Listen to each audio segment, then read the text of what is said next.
Elektabilitas Anies turun saat kepuasan Jokowi naik, Nasdem siap kerja keras. Elektabilitas Anies Baswedan turun saat kepuasan kepada Presiden Joko Widodo, Jokowi, naik versi survei Indikator Politik Indonesia. Nasdem santai merespons turunnya elektabilitas bakal calon presidennya itu. Biasa saja. 1. Semua hasil survei kita apresiasi, kita hormati dan hargai, kata Ketua DPP Nasdem Effendi Hoiri atau Gus Coy kepada wartawan, Kamis tanggal 5 Desember tahun 2023. Gus Coy menilai hasil survei masih fluktuatif. Dia menyebut Nasdem akan bekerja keras untuk menaikkan elektabilitas partai dan Anies Baswedan. Semua masih fluktuatif, naik turun. Segalanya masih terbuka adanya berbagai kemungkinan. Karena itu, Nasdem akan bekerja keras untuk partai dan baca pres Anies, sebut Gus Coy. Indikator Politik Indonesia (IPI) menunjukkan hasil survei tingkat elektabilitas capres memiliki korelasi dengan tingkat kepuasan terhadap kinerja Presiden Jokowi.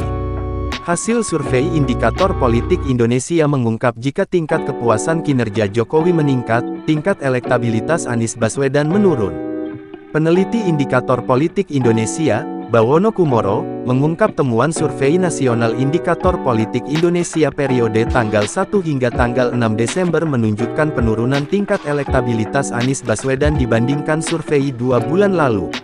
Pada dalam simulasi 3 nama dalam temuan survei kali ini elektabilitas Anies Baswedan 28,3% atau turun hampir mencapai 4% dari elektabilitas 2 bulan lalu 32,2%.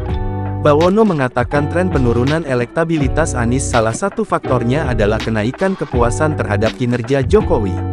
Kenaikan approval rating presiden dalam temuan survei periode ini menjadi salah satu faktor memiliki kontribusi terhadap tingkat penurunan elektabilitas Anies, kata Bawono, dalam keterangannya, Kamis tanggal 5 Januari tahun 2023.